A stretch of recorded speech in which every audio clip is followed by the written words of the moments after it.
بسم اللہ الرحمن الرحیم۔ شفاعت عظما، بہت بڑی شفاعت عظما۔ اور اللہ کے نبی علیہ السلام نے اپنے صحابہ کے سامنے ہم امتیوں کے لیے اپنی حدیث میں یہ بات بیان فرمائی تھی کہ شفاعت عظما جو مقام ہے کہ اللہ تبارک و تعالی جسے قیامت کے دن سب سے بڑی سفارش کرنے کی اجازت دے گا، ارجو ان اکون انا ہو، مجھے امید ہے کہ اس کا حقدار میں قیامت کے دن ہوں گا۔ ایسے ہی بعض اہل علم نے کہا کہ مقام محمود جو ہے نا، مقام محمود، یہ مقام محمود یہی شفاعت عظما ہے۔ اور بعض علماء کہتے ہیں کہ نہیں، مقام محمود الگ ہے اور شفاعت عظما الگ ہے۔ دونوں صورتوں میں ہمارے نبی محمد رسول اللہ صلی اللہ علیہ وسلم کی فضیلت، آپ کی منقبت، آپ کا اعلیٰ مقام، آپ کی شان ساری انسانیت کے سامنے نمایاں ہو رہی ہے کہ نہیں نمایاں ہو رہی ہے؟ میرے بھائیوں، آپ سوچئے، حضرت آدم علیہ السلام، حضرت نوح علیہ السلام، حضرت ابراہیم خلیل اللہ علیہ السلام، اور حضرت موسیٰ اور حضرت عیسیٰ علیہ السلام، ان اولو العزم انبیاء علیہ السلام کے پاس امتیں، اللہ تبارک و تعالیٰ کے بندگان جائیں گے، ان سے کہیں گے آپ سفارش کر دیجیے اللہ تبارک و تعالیٰ کی بارگاہ میں۔ وہ معذرت کر لیں گے اپنی کوئی بات پیش کر کے، نوح علیہ السلام کے پاس وہ معذرت کر لیں گے، حضرت ابراہیم معذرت کر لیں گے، حضرت موسیٰ اور عیسیٰ معذرت کر لیں گے۔ یہ اولو العزم انبیاء ہیں۔ جب یہ معذرت کر لیں گے تو بقیہ انبیاء علیہ السلام ان انبیاء کے مقابلے میں ظاہر ہے کہ ان کا مقام دیگر انبیاء کے مقابلے میں اونچا ہے۔ اس میں کوئی عیب کی بات نہیں کہ انبیاء علیہ السلام کو فضیلت اور مقام میں کمی بیشی ہو، اس میں کوئی عیب کی بات نہیں۔ کیوں؟ اللہ تعالیٰ نے ایسے ہی رکھا، تلک الرسل فضلنا بعضهم على بعض، یہ رسول ہیں جن کا تذکرہ کیا جا رہا ہے، ان میں سے بعض کو بعض پر فضیلت دی۔ ظاہر بات ہے کسی کا مقام بہت اونچا، کسی کا مقام اس سے کم، کسی کا اس سے کم، لیکن نبوت اور رسالت کا تاج جو ان کے سروں پر اللہ نے رکھا، یہ فضیلت دنیا میں کوئی حاصل نہیں کر سکتا۔ نبوت اور رسالت کا مقام، اس لیے جتنے نبوت اور رسالت کے دعوے دار اب محمد رسول اللہ صلی اللہ علیہ وسلم کے بعد پیدا ہوں گے، سب کے سب دجال ہوں گے۔ وہ بڑا والا دجال نہیں، وہ تو بعد میں آئے گا آخر میں، یعنی بڑی نشانی بن کے، لیکن اس کے پہلے بھی بہت سارے مدعیان نبوت آئیں گے۔ مسیلمہ کذاب آئے گا، طلحہ اسدی آئے گا، شجاع بنت حارث آئے گا، ایسے ہی مرزا غلام احمد قادیانی آئے گا، وہ بھی آ کے گیا۔ ایسے بہت سارے اور بھی لوگ آج کل بھی یہاں وہاں بر صغیر میں یا کسی اور دوسرے ملک میں لوگ پیدا ہوتے رہتے ہیں۔ ابھی ہمارے بیچ میں شکیل بن حنیف آیا، دربھنگہ بہار کے علاقے کا رہنے والا، دلی میں مرکز جماعت تبلیغ سے جڑا ہوا آدمی، اور اس کے بعد پھر دھیرے دھیرے پتہ نہیں کیسے اس نے اپنے آپ کو مہدی ہونے کا دعویٰ کر لیا۔ مہدی کو مہدی علیہ السلام قیامت کی بڑی نشانیوں میں سے ایک بڑی نشانی ہے مہدی علیہ السلام کا ظہور۔ مہدی کون ہوں گے؟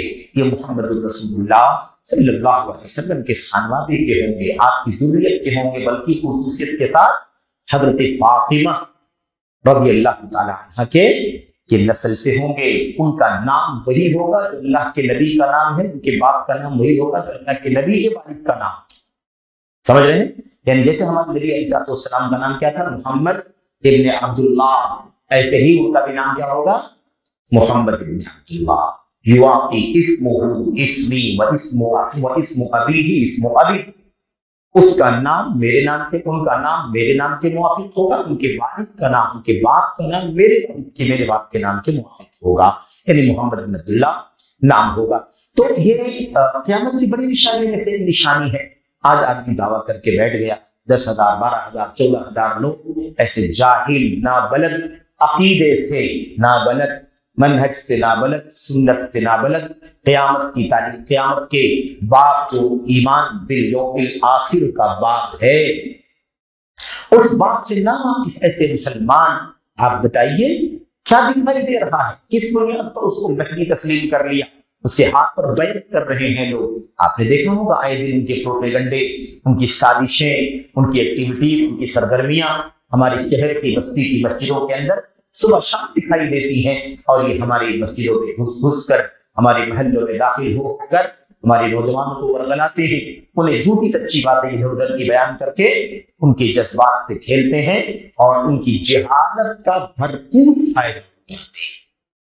یاد رکھیں، کسی فتنے سے بچنے کے لیے سب سے بڑا راستہ صرف اور صرف ایک راستہ ہے، وہ ہے اللہ کی کتاب اور نبی کی سنت اور سلف امت کے ایک دم ٹھوس اور مستند علم سے آراستہ ہونا۔ اس کے سوا دنیا کی کوئی طاقت آپ کو ہلاکت سے، ضلالت سے، گمراہی سے نہیں بچا سکتی۔ آپ سوچئے، نبی کریم صلی اللہ علیہ وسلم جب تک باحیات تھے، امت کے لوگ کس سے رجوع کرتے تھے؟ نبی کریم صلی اللہ علیہ وسلم سے۔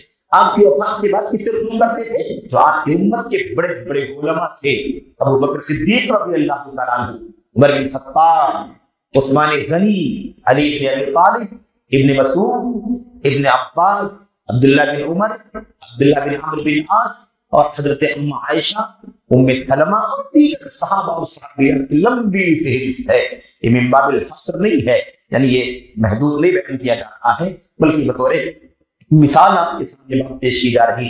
تو ان سے رجوع کرتے تھے۔ یہ اللہ تعالیٰ کا نظام ہے، اللہ تعالیٰ کا نظام ہے کہ اللہ تعالیٰ نے یہ علم، اللہ تبارک و تعالیٰ نے ان نبیوں، انبیاء علیہ السلام کے یہ علم وراثت کے ذریعے سے منتقل کیا ہے۔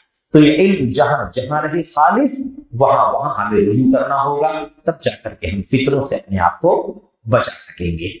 اور ایسے اور بہت سارے لوگ ہیں، تو لوگوں کو بتانے کی ضرورت ہے۔ اب مہدی علیہ السلام کون ہیں؟ بھی آل بیت رسول کے ہیں۔ کیا شکیل بن حنیف آل بیت رسول کا آدمی؟ کیا وہ آل فاطمہ بنت محمد ہے؟ اتنی موٹی بات ہے، اس کا پورا حلیہ، اس کا پورا شجرہ لوگوں کے سامنے ہے، کہاں کب کیسے پیدا ہوا، کہاں سے کہاں گیا، کیا اس نے علم حاصل کیا، کب اس نے گریجویشن کیا، اور اس کے بعد کیسے جماعت تبلیغ سے جڑا، اور پھر اس کے بعد کیسے وہ دلی میں یہ دعویٰ کر بیٹھا کہ میں مہدی ہوں۔ سمجھ رہے ہیں؟ اس کے باوجود بھی لوگ کیا کر رہے ہیں؟ ہاتھ پر ہاتھ رکھ کر کے بیان کر رہے ہیں۔ کون سی چیز ہے جو ان کو آمادہ کر رہی ہے کہ اس کو مہدی مان لے، اس کے ہاتھ پر بیان کریں؟ سن 1980 میں، 1980 میں، سن 1400 ہجری میں، ابھی آج کل کیا چل رہا ہے؟ 1445، 1400 میں، یعنی آج سے 45 سال پہلے حرم مکی کے اندر مملکت سعودی عرب میں ایک فتنہ جہیمان عتیبی کا ہوا تھا۔ اس نے اور اس کی ٹیم نے بھی یہی دعویٰ کیا تھا، مہدی ہونے کا دعویٰ کیا۔ فجر کی نماز سے پہلے جنازے کی ناش جو ہوتی ہے نا، جس پر جنازہ رکھ کے لے جایا جاتا، اس زمانے میں اتنی سیکورٹی نہیں تھی، اتنی ضرورت بھی نہیں تھی، آج سے 45 سال پہلے کی بات ہے۔ اس وقت آسانی کے ساتھ کسی نے کہہ دیا کہ ہمارے گھر کے کسی آدمی کی موت ہو گئی ہے، تو کہا جاتا تھا ٹھیک ہے جنازہ لے آئیے، فلاں نماز میں پڑھا دیا جائے گا جنازہ، اور اس کے بعد لے جا کر کے دفنا دینا۔ مالات کی قبرستان ہے ادھر پہاڑی کے نیچے مکے میں، جنازہ تو جنازہ 4، 6، 8، 10 جنازے عام طور پر مسجد کے اندر، مسجد حرام میں آتے رہتے ہیں۔ اس کے اندر ان ظالموں نے کوئی جنازہ نہیں، کوئی میت نہیں، کوئی جسم نہیں، سارے ہتھیار، تلوار، نیزے، بھالے، بندوق، گن اور بارود اور سارے تباہ کرنے والے آلات اس کے اندر بھر بھر کر کے لے جا کر کے حرم میں داخل کر دیا، اور اس کے بعد بیڈ روم اجیاد جو شاہ فہد نے بنایا تھا اس کے بیسمنٹ میں جا کر کے چھپ گئے، اور وہاں سے لوگوں پر حملہ کرنا شروع کر دیا۔ فجر کی نماز میں امام حرم پر حملہ کرنے کی کوشش کی، لیکن اللہ تبارک و تعالیٰ نے بچا لیا، لیکن بہتوں کو زخمی کر دیا، بہتوں کی جان لے لیا، اور حرم کے مائک کو ہاتھ میں لے کر کے وہاں سے مہدی ہونے کا اعلان کیا، اور سب کو کہا کہ سب کا واجب ہے کہ مہدی علیہ السلام آ چکے ہیں، ان کے ہاتھ پر سب پر بیعت کرنا واجب ہے۔ بہرحال مملکت سعودی عرب اور اس وقت کے حکمران حاکم وقت، اللہ تبارک و تعالیٰ جزائے خیر دے، انہیں اس بات کی اللہ نے قوت دی کہ وہ ان کا انتقام لے۔ بہرحال سب کو پکڑا گیا۔ اس کے بعد جو اس کے سرکردہ لوگ تھے، سرغنہ لوگ تھے، ان سب کو سزائے موت دے دی گئی، اور بقیہ کو ان کے جرائم کے مطابق سزائیں دی گئی۔ خلاصہ کلام یہ ہے کہ یہ سب کون ہیں؟ یہ سب دجال ہیں، ثلاثون دجالون کذابون کلہم یزعم انہ نبی۔ قیامت سے پہلے پہلے 30 دجال کے معنی کیا ہوتے ہیں؟ دجال دجل سے بنا ہے۔ دجل کے معنی ہوتے ہیں فریب دینا، ایسے کرتب، ایسے انداز، ایسے ایسے کرشمے ظاہر کرنا کہ ایک عام آدمی بھولا بھالا سادہ لوگ آدمی بہک جائے بھٹک جائے، اس کو کہتے ہیں دجل اور دجال۔ اس کام میں سب بہت زیادہ مہارت رکھنے والا، حد سے زیادہ فریب دینے والا، تو دجال سلاسل دجالون کذاب، 30 جھوٹے فریب دینے والے لوگ پیدا ہوئے۔ تو یہ چند مثالیں ان لوگوں میں سے، اور اب کتنے لوگ آ چکے ہیں، کتنے لوگ باقی ہیں تو اللہ تبارک و تعالیٰ جانتا ہے، لیکن اللہ کے نبی نے فرمایا 30 آئیں گے تو 30 تو آتے رہیں گے، کیونکہ نبی کی زبان سے بات نکلی ہے تو اس میں جھوٹ کا اور نہ ہونے کا تو سوال ہی پیدا نہیں ہوتا، کیونکہ ہمارا ایمان ہے محمد رسول اللہ۔ جب ہم کہتے ہیں تو اس میں یہ گواہی بھی آتی ہے کہ آپ نے جو کہا ہے، جو آپ نے خبر دی ہے وہ سچ خبر دی ہے، آپ نے ماضی کی خبر دی ہے وہ بھی برحق ہے، آپ نے حال کی خبر دی وہ بھی برحق ہے، آپ نے مستقبل میں آنے والی کسی بات کی خبر دی ہے، علم غیب کی بنیاد پر نہیں دی ہے، اللہ نے بتایا تو اللہ کے نبی نے پہنچا دیا امت تک۔ یہاں بھی مغالطے میں لوگ ڈالنے کی کوشش کرتے ہیں۔ میرے بھائیوں، وحی کے ذریعے سے اللہ تبارک و تعالیٰ نے آپ کو جو بات بتلائی آپ نے بتلا دی، اس لیے وہ جھوٹ ہونے کا کوئی شائبہ اس کے اندر نہیں ہوتا۔ تو خلاصہ کلام یہ ہے کہ اب آپ دیکھیے کہ یہاں پر کیا فرمایا، جو اصل مسئلہ تھا وہ یہ تھا کہ اللہ کے نبی علیہ السلام کی فضیلت کا پتہ چلتا ہے، ٹھیک ہے، اور آپ پر امتیں پیش کی گئی ہیں، ہے کہ نہیں؟ اس طرح کسی نبی کا کوئی امتی نہیں ہوگا، ایسے بھی نبی دنیا کے اندر آئیں گے۔ اچھا، بات آخری کیا چل رہی تھی؟ آخری بات یہ چل رہی تھی کہ یہ فضیلت ہے نبی کریم صلی اللہ علیہ وسلم کی، آپ کو یہ مقام دیا گیا۔ میں عرض کر رہا تھا کہ سارے کے سارے لوگ قیامت کے دن اپنا عذر پیش کر کے سفارش کرنے سے معذرت کر لیں گے۔ اللہ کی نبی علیہ السلام کہیں گے انا لہا انا لہا، یہ سفارش تو اللہ نے مجھے عطا فرمائی ہے، اس سفارش کا حقدار اللہ نے مجھے بنایا ہے۔ اس کے بعد اللہ کے نبی علیہ السلام تشریف لائیں گے، اللہ کے حکم سے عرش تلے سجدہ ریز ہو جائیں گے، سر جھکا کر سجدے میں گر جائیں گے، اور اس کے بعد اللہ تبارک و تعالیٰ آپ کو اپنی حمد، اپنی ثنا، اپنی تعریف کے ایسے ایسے کلمات سکھائے گا۔ اللہ کے نبی فرماتے یفتح اللہ علیہ من المحامد، اللہ تعالیٰ مجھ پر ایسے ایسی حمد کے کلمات کھولے گا جو اس سے پہلے مجھے نہیں معلوم۔ اللہ اکبر۔ تو بہت عظیم موقع ہوگا، آپ سوچیے پوری دنیا ایک ساتھ میں حاضر ہوگی، اولین سے لے کر کے آخرین تک، پہلے فرد سے لے کر کے آخری فرد تک نبی کریم صلی اللہ علیہ وسلم سجدہ ریز ہو جائیں گے، اللہ تبارک و تعالیٰ سے سجدے میں دعا کریں گے، اور اس کے بعد کیا ہوگا؟ اس کے بعد اللہ تبارک و تعالیٰ فرمائے گا یا محمد ارفع رأسک، اے محمد صلی اللہ علیہ وسلم اپنا سر اٹھائیے، سل تعطا، مانگیے آپ کو عطا کیا جائے گا، واشفع تشفع، آپ دعا کیجئے، سفارش طلب کیجئے، آپ کی سفارش قبول کی جائے گی۔ اس کے بعد اللہ کے نبی علیہ السلام سفارش کریں گے۔ تو یہاں بھی سارے انبیاء علیہ السلام، ساری انسانیت اور سارے انبیاء کے بیچ میں اللہ کے نبی کا مقام اونچا ہوگا۔ ایسے ہی چند مثالیں ہیں، ان مثالوں میں سے ایک مثال یہ بھی ہے کہ آپ کو امتیں پیش کی گئی اور آپ نے امتوں کو، ان کے نبیوں کو دیکھا۔ اچھا، اس کے بعد 9واں مسئلہ ہمارے سامنے یہ ہے کہ انبیاء علیہ السلام اپنے پیروکاروں کے تعداد کے اعتبار سے مختلف ہیں، یعنی سارے انبیاء کے ماننے والوں کی تعداد ایک جیسی نہیں ہوگی، اب بڑی تعداد والے بھی ہوں گے، اس سے کم تعداد والے بھی ہوں گے، اور اس کے بعد چھوٹی تعداد والے بھی ہوں گے، بہت چھوٹی تعداد والے بھی ہوں گے، اکا دکا والے بھی ہوں گے، اور بغیر تعداد والے بھی ہوں گے۔ اس کا کوئی بھی ماننے والا نہیں، ایسا نہیں۔ تو یہ اس سے معلوم پڑتا ہے کہ انبیاء علیہ السلام کے پیروکار، ان کے متبعین کی تعداد مختلف ہوگی۔ اللہ تبارک و تعالیٰ نے جس کو جیسی نبوت، جیسی رسالت عطا فرمائی، اسی اعتبار سے وہ ذمہ دار ہے۔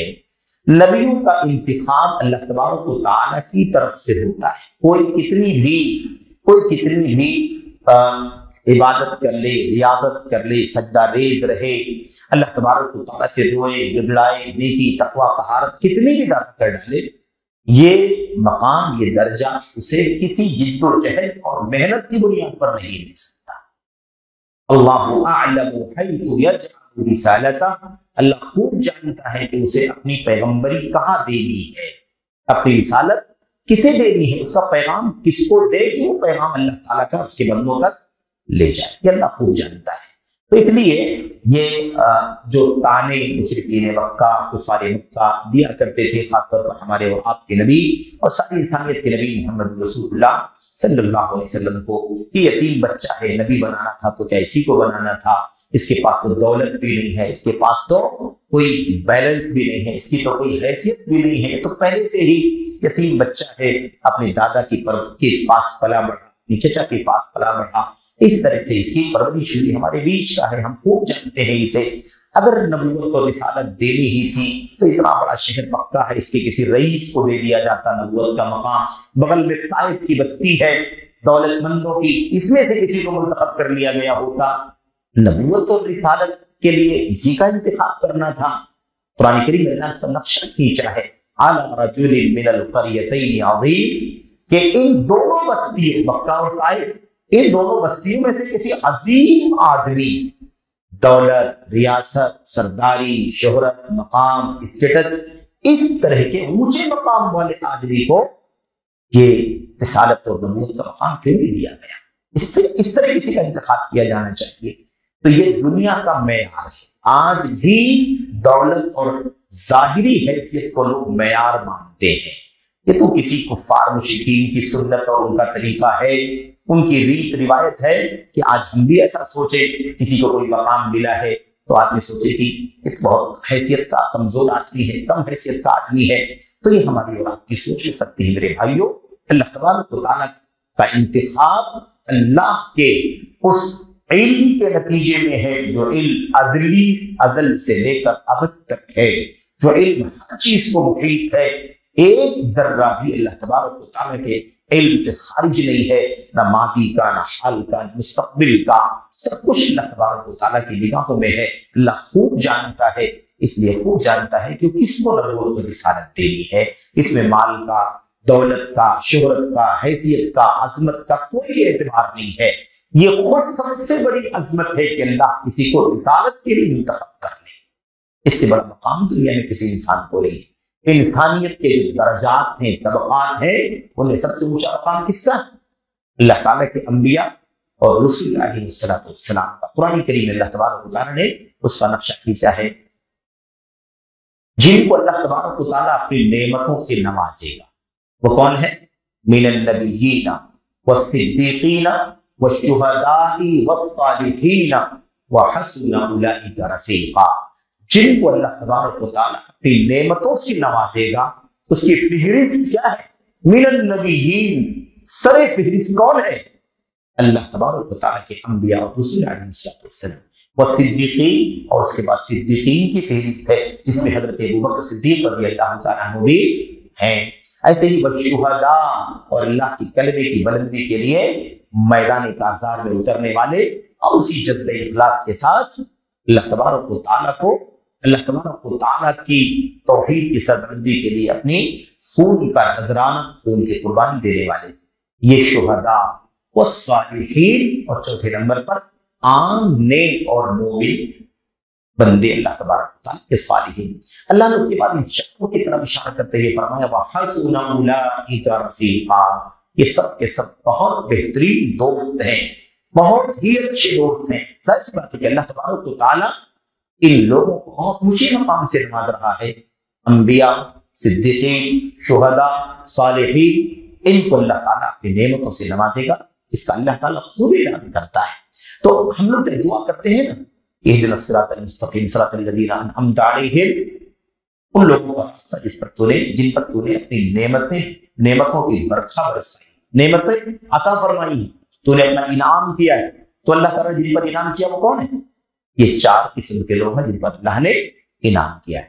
خیر، تو انبیاء علیہ السلام کی امتیوں کی تعداد کم بیش ہے، ہمیں اس حدیث سے یہ بھی معلوم پڑا، اور ساتھ ہی ساتھ یہ بھی معلوم پڑا، حالانکہ وہ آگے بات آئے گی ممکن ہے، کہ کم بیش تعداد سے انبیاء علیہ السلام کے اخلاص کو، ان کی محنت کو، ان کی جد و جہد کو، ان کی قربانیوں کو جج نہیں کیا جا سکتا ہے۔ کسی کی امتی کم ہے تو کہیں کہ نعوذ باللہ فلاں نبی نے کیسی محنت کی اپنی قوم میں، اللہ تبارک و تعالیٰ کے دین کو پہنچانے میں، توحید کی دعوت دینے میں، شرک سے روکنے میں، گناہ اور معاصی سے منع کرنے میں کیسی کوشش کی. 2 ہی 4 لوگ اسلام لائے، 2 ہی 4 لوگ توحید پر آئے، کفر اور شرک سے توبہ کرنے والے 2 ہی 4 لوگ ہیں، 10 ہی لوگ ہیں. اس طرح سے کبھی بھی کسی نبی کے بارے میں نہیں کہا جا سکتا. ایسا کہنا اپنے ایمان کو خطرے میں ڈالنا ہے، اور ایسا کسی کے ذہن میں آ جائے تو اسے اللہ تبارک و تعالیٰ سے فوری توبہ کرنا چاہیے تاکہ یہ وسوسہ، جو شیطانی وسوسہ ہے، یہ ختم ہو جائے. تو انبیاء علیہ السلام کا انتخاب اللہ تعالیٰ کی طرف سے ہے، اس لیے انبیاء علیہ السلام کا کوئی قصور نہیں ہے. یہ توفیق اللہ کے ہاتھ میں. ہدایت 2 طرح کی ہوتی ہے، ہدایت 2 طرح کی ہوتی ہے. ایک ہدایت الدلالہ والارشاد ہے، رہنمائی کرنے والی ہدایت، گائیڈ کرنے والی، راستہ دکھانے والی ہدایت. اور ایک ہے اس راستے پر چلنے کے لیے اس کے دل اور اس کے دماغ کو آمادہ کر دینے والی ہدایت. یعنی وہ اسی پر چل پڑے، مان لے، تسلیم کر لے اور اسی پر چل پڑے، غلط راستے سے توبہ کر لے، رجوع کر لے. یہ توفیق کس کے ہاتھ میں؟ یہ ہدایت کس کے ہاتھ میں؟ اللہ تبارک و تعالیٰ کے ہاتھ میں. یہ ایسی چیز ہے جو کسی کے ہاتھ میں نہیں ہے. کوئی کتنا بھی اونچے مقام کا ہو، کسی کے ہاتھ میں نہیں. اللہ کے نبی صلی اللہ علیہ وسلم اپنے چچا ابو طالب کو توفیق ہدایت نہیں دے سکتے، ہدایت توفیق نہیں دے سکتے.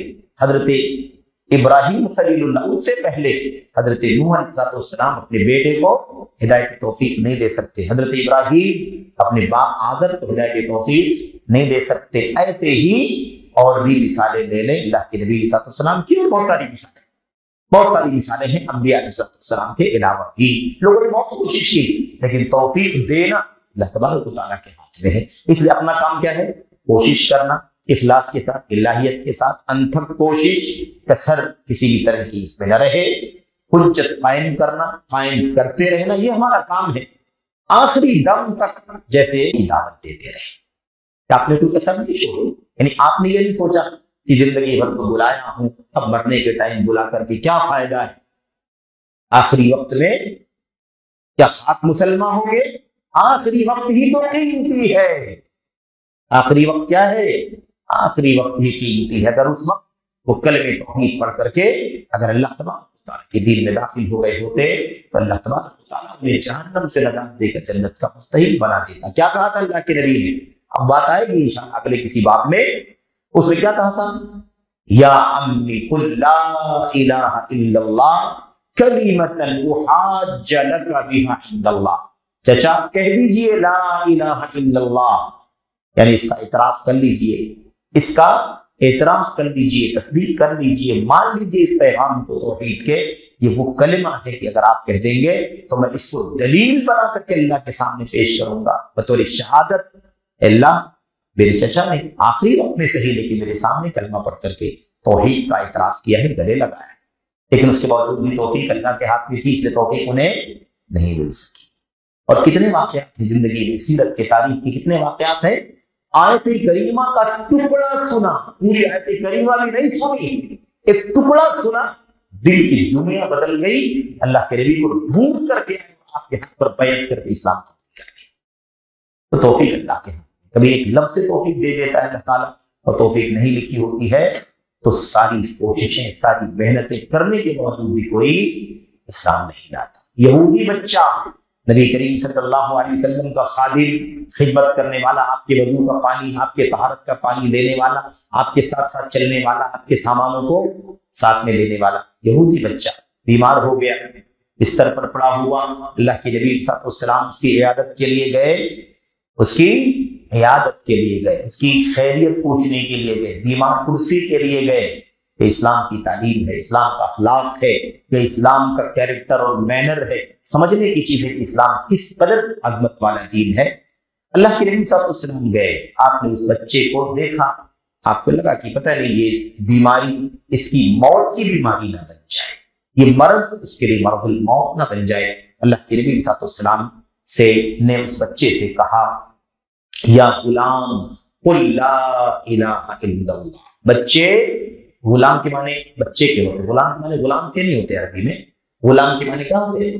بچے کے ہوتے ہیں. جس کی عمر 8 سال 10 سال 12 سال 14 سال کی ہوتی ہے اسی کو غلام کہا جاتا ہے. یا غلام عمر کے اعتبار سے عربی زبان میں عمر کے اعتبار سے اور عمر کے میں جو مزاج کی تبدیلی آتی ہے اس اعتبار سے ہر مرحلے کے الگ الگ نام ہیں۔ عربی زبان بڑی مالدار زبان ہے، بڑی غنی زبان ہے، بڑی وسیع زبان ہے، یہ خود اپنے آپ ایک موضوع ہے۔ بہرحال کہنے کا مطلب اللہ کے نبی نے فرمایا اے بچے کہو لا الہ الا اللہ، آپ نے توحید کا پیغام پیش کیا، جیسے بالکل وہی جملہ ہے تو آپ نے چچا سے کہا یا عمی قل لا الہ الا اللہ، یہاں بچے سے کہا تھا یا غلام قل لا الہ الا اللہ، بچے کہو لا الہ الا اللہ۔ اب وہ بچہ اللہ کے نبی کے ساتھ رہ کر کے آپ کے اخلاق، آپ کے عادات، آپ کا تعامل، آپ کا بیہیویئر، آپ کی رحمت، آپ کی نرمی ایک ایک چیز سے متاثر ہو چکا تھا۔ پوری زندگی میں نبی کریم صلی اللہ علیہ وسلم کی ایک ایک ادا ڈھلی ہوئی زبان سے ہی کلمہ توحید کا اقرار کرنا باقی بچا تھا۔ اب وہ یہ سوچنے لگا کہ میرے والد بھی موجود ہیں، ایک طرف اللہ کے نبی کہہ رہے ہیں کلمہ توحید لا الہ الا اللہ پڑھ لو، کہو لا الہ الا اللہ۔ ایک بار اللہ کے نبی صلی اللہ علیہ وسلم کی طرف دیکھتا اور ایک طرف اپنے باپ کی طرف دیکھتا۔ یہ نگاہ جو دیکھتا تھا یہ تجسس کی نگاہ تھی، سوال والی نگاہ تھی، پوچھنا چاہتا تھا اشاروں میں کہ اللہ کے نبی کلمہ پڑھنے کے لیے کہتے ہیں، ابا کہیے میں کلمہ پڑھ لوں یا نہیں پڑھوں؟ باپ نے اشارہ کیا، کیا کہا اس نے؟ باپ نے کہا اطع ابو القاسم صلی اللہ علیہ وسلم، کیا دیکھتے ہو؟ ابو القاسم صلی اللہ علیہ وسلم کا کہا مان لو، اطاعت کر لو ابو القاسم صلی اللہ علیہ وسلم۔ یہ اللہ کے نبی کی کنیت ہے، سب جانتے ہیں۔ اور اس نے کہا لا الہ الا اللہ، اشہد ان لا الہ الا اللہ واشہد ان محمد رسول اللہ، اور اسی کے ساتھ ہی اس کی آنکھ بند ہو گئی، موت کے آغوش میں چلا گیا، کلمہ توحید پڑھتے ہی موت کے آغوش میں چلا گیا۔ آپ سوچئے اس کلمے کا پیغام پہنچایا اللہ کے نبی نے، اور چند سیکنڈوں کے بعد اس بچے نے کلمہ توحید پڑھا اور اس کے بعد موت کے آغوش میں چلا گیا۔ اللہ کے نبی صلی اللہ علیہ وسلم وہاں سے نکلے اور نکلتے ہی اللہ کے نبی نے فرمایا الحمدللہ الذی انقذہ بی من النار، تمام تعریفیں اس اللہ تبارک و تعالیٰ کے لیے ہیں جس اللہ نے میرے واسطے، میرے ذریعے سے اسے جہنم کی آگ سے بچایا۔ تو توفیق اللہ کے ہاتھ میں، ایک جملہ اللہ کے نبی نے فرمایا، اس سے کلمہ توحید پڑھ کر کے اسلام میں داخل ہو گیا۔ اور اللہ کے نبی نے فرمایا اس شخص کو اللہ نے جہنم کی آگ سے بچا لیا۔ تو یہ ہے توفیق۔ اس لیے یہ نہیں کہا جا سکتا کہ فلاں نبی کے 4 امتی، فلاں کے 2 امتی، ان انبیاء علیہ السلام نے کیسے امت کو دعوت دی، کیسے قوم کو۔ میرے بھائی سب سے پہلی مثال تو حضرت نوح علیہ السلام کی ہے، 950 سال تک دعوت توحید دیتے رہے، اور اسلام لانے والے یعنی توحید، اسلام کا لفظ استعمال کیا جا سکتا ہے ساری انسانیت کے تاریخ میں اسلام کا استعمال کیا جاتا ہے۔ اسلام کے معنی کیا ہوتے ہیں؟ اسلام کے معنی ہوتے ہیں استسلام، اپنے آپ کو اللہ کی توحید اور اخلاص کے لیے اللہ تعالیٰ کے حوالے کر دینا، کہا ماننے میں اللہ کے حوالے کر دینا، شرک سے توبہ کرنے میں اپنے آپ کو اللہ کے حوالے کر دینا۔ اس لیے اسلام کا 2 معنی ہے، ایک اسلام عام جو سارے انبیاء، حضرت ابراہیم کے ساتھ بھی اسلام استعمال کیا گیا، حضرت اسحاق کے لیے، حضرت یعقوب کے لیے، حضرت اسماعیل کے لیے، بہت سارے انبیاء کے لیے استعمال کیا گیا اسلام، کہ اسلام ہے فلا تموتن الا وانتم مسلمون، اسلم فلما اسلم وتلہ للجبین۔ ایسے ہی اور بھی بہت ساری دلیلیں، اور ایک اسلام آخری دین اللہ تبارک و تعالیٰ کا جس کا نام بھی اسلام ہے، بلکہ جس کا نام ہی اسلام ہے، سراپا تابعداری، سراپا خود سپردگی، اللہ تبارک و تعالیٰ کے حکم اور اس کی شریعت کے سامنے اپنے آپ کو تابع کر دینا، یہ ہے اسلام۔ تو کیا ہوا؟ پوری تاریخ میں حضرت نوح علیہ السلام کو سب سے پہلے آپ تھے 950 سال تک، لیکن سیرت کی تاریخ کی کتابوں سے پتہ چلتا ہے، ایگزیکٹ تعداد تو نہیں کہہ سکتے، لیکن روایتیں جو آئی ہیں، بعض روایتیں سے پتہ چلتا ہے کہ کل اسلام لانے والے 40 لوگ تھے۔ کسی نے کہا کل اسلام لانے والے یعنی توحید تسلیم کرنے والے، بت پرستی سے توبہ کرنے والے 80 لوگ تھے، کسی نے اس سے کچھ کم، اس سے کچھ زیادہ، 950 سال دعوت دیتے رہے، 1000 سنہ الا 50 عام، 1000 سال تک سوائے 50 سال کے۔ اس طرح سے نبی حضرت نوح علیہ السلام دعوت دیتے رہے، اور قرآن کی آیت میں نقشہ کھینچا۔ انہوں نے کیا کہا؟ اے اللہ، میں نے ان کو اکیلے میں بلایا، مجلس میں بلایا،